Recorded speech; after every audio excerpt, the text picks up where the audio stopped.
¿Qué tal amigos? Yo soy Javier Carrá y esto es Sabiduría para la Vida.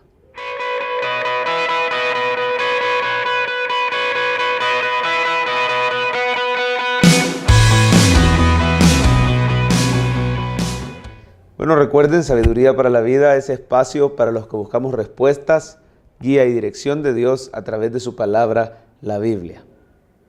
Como pastor, en ocasiones recibo consultas o preguntas muy difíciles. En esta ocasión, una mamá, una madrecita anónima, me escribió a mis redes sociales y me hizo una pregunta que vale la pena comentar porque creo que es el caso de muchas personas allá afuera. Esta madrecita consultaba más o menos así, decía: pastor, ¿qué debo de hacer con mi hija que se enteró de la infidelidad de su padre? ¿Qué hacer cuando los hijos se enteran que el papá es infiel o le ha fallado a su mamá, le ha fallado a Dios? Lo mismo puede ocurrir viceversa, ¿verdad? Cuando la mamá es infiel, la esposa es infiel y los hijos se enteran de esta situación. ¿Qué se debe de hacer? Bueno, son preguntas difíciles que están relacionadas a la crianza de los hijos, ¿verdad? Un hijo siempre admira muchísimo a un papá, una hija le tiene gran cariño, gran respeto, gran admiración a un papá. Y como consecuencia del pecado en el que vivimos, muchas veces los hijos son testigos del pleito entre los padres. Lo ideal es que los papás, si tenemos desacuerdo, evitemos pelear delante de los hijos, ¿verdad? Y podamos tomar un tiempo aparte para discutir las cosas en voz baja, con respeto, con amor, para que los hijos puedan llevarse siempre un buen ejemplo de cómo se deben de resolver estos desacuerdos, ¿verdad? Pero en ocasiones no solo los hijos se enteran de que hay pleitos. A menudo los hijos les pasa como la madrecita que escribió ese mensaje, ¿verdad?, a las redes sociales, diciendo que su hijita estaba con el corazón roto porque se enteró de que su padre es infiel. De hecho, ella prácticamente se enteró de primera mano, ¿verdad? Ella llegó al lugar y encontró a su papá en esa situación. Y entonces tiene muchas preguntas en su mente.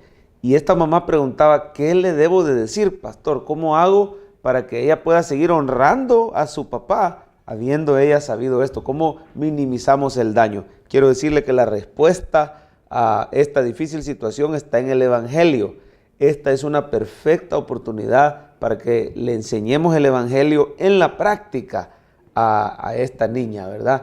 Porque la mejor crianza que se puede hacer es una crianza centrada en el Evangelio, que criemos hijos centrados en Jesús, en el Evangelio, que ellos sean conocedores de esas verdades bíblicas que conforman el Evangelio. Por ejemplo, a esta niña se puede aprovechar, no es fácil de ninguna manera, no hay una respuesta fácil, ni estoy diciendo solo haga esto, ¿verdad? Pero sí es una de las mejores soluciones que podemos dar a un caso tan complejo. Es que la madrecita puede hablar con sinceridad con su hija y decirle: bueno, hija, mira, esto que tú te enteraste es como consecuencia de que la Biblia dice que todo hombre es pecador. Los hombres y las mujeres, todos nacemos, dice la Biblia, separados de Dios y muertos en delitos y pecados. Entonces ahí la niña puede objetar y decir: pero si mi papá sí es cristiano, mi papá conoce a Dios. Lastimosamente es el caso de muchas personas que siendo cristianos damos ese terrible ejemplo. Pero aún así el Evangelio tiene respuestas. Dice: sí, pero aún el apóstol Pablo indica que aún siendo cristianos tenemos una terrible lucha contra la carne. Dice Pablo: miserable de mí, ¿quién me librará de este cuerpo de muerte? Lo que no quiero hacer, eso hago. Y lo bueno que quisiera hacer, no lo termino haciendo. Hay una lucha en mí, entre el espíritu y la carne.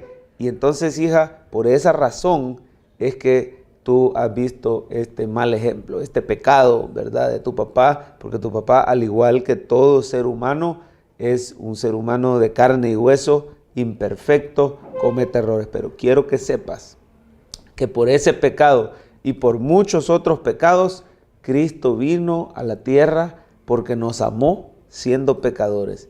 Y Él murió en la cruz. Él dio su vida por los pecados tuyos, de tu mamá, de tu papá, y hay perdón y restauración en Cristo.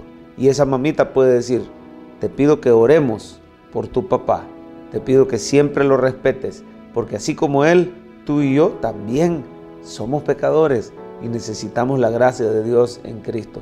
Solo Dios puede hacer un milagro y transformar a ese papá. Solo Dios puede hacer un milagro de perdón en el corazón de esa mamá y de esa niña. Pero el Evangelio ofrece una solución a algo que sin Jesús fuera muy difícil de resolver, muy difícil de perdonar y de superar. Y por cierto, aprovecho para decir, si personas que están viendo este video han pasado una situación similar donde su cónyuge les ha sido infiel, quiero decirles que en Jesús hay poder para perdonar y para restaurar cualquier hogar. También quiero decirles que Jesús da la sabiduría en su palabra para la crianza de los hijos. Congréguese en una iglesia, pida consejería, acérquese a un lugar de estudio bíblico donde usted pueda crecer y ser instruido en cómo ser un hacedor de la palabra sabia de Dios. Y también, si usted que mira este video ha fallado y está apenado porque su familia se enteró, quiero decirle que lo más precioso de este mundo es cuando un hijo de Dios se arrepiente y bebe de las aguas del arrepentimiento. Cualquiera puede sentir remordimiento, cualquiera puede sentir vergüenza, pero el arrepentimiento, ese solo lo da Dios. Es cuando sentimos un genuino pesar, un dolor, lágrimas incluso por haberle fallado primeramente a Dios y en segundo lugar a nuestro cónyuge y a nuestros hijos. Pero Cristo murió en la cruz para lavar esos pecados, para librarnos de la muerte, para que no tengamos que vivir esclavizados al pecado. Usted, óigalo bien, usted no tiene por qué vivir en una permanente vergüenza, esclavizado a una relación a escondidas. Dios tiene mejores planes para usted, pero necesitas arrepentirte, confesar tu pecado y venir ante Jesús suplicando su perdón. La Biblia dice que si confesamos nuestros pecados, Él es fiel y justo para perdonar nuestros pecados y limpiarnos de toda maldad. También dice que si tenemos comunión con el Señor, si verdaderamente andamos en luz, la sangre de Cristo nos limpia de todo pecado. Jesús te amó tanto, aún sabiendo que ibas a fallar, que vino a la cruz a morir por ti, para que todo aquel que crea no se pierda, mas tenga vida eterna. El Señor te puede dar la victoria y no te preocupes si la situación está muy complicada, si no sabes cómo vas a hacer, solo arrodíllate delante de Dios en oración y pídele a su Santo Espíritu que te limpie, que te perdone y que te dirija para saber cómo salir de esa situación. Muchas gracias por haber visto este video. Mi nombre es Javier Carrá y con el favor de Dios nos vemos la próxima semana. Suscríbanse para poder juntos recibir de parte de Dios sabiduría para la vida. Bendiciones.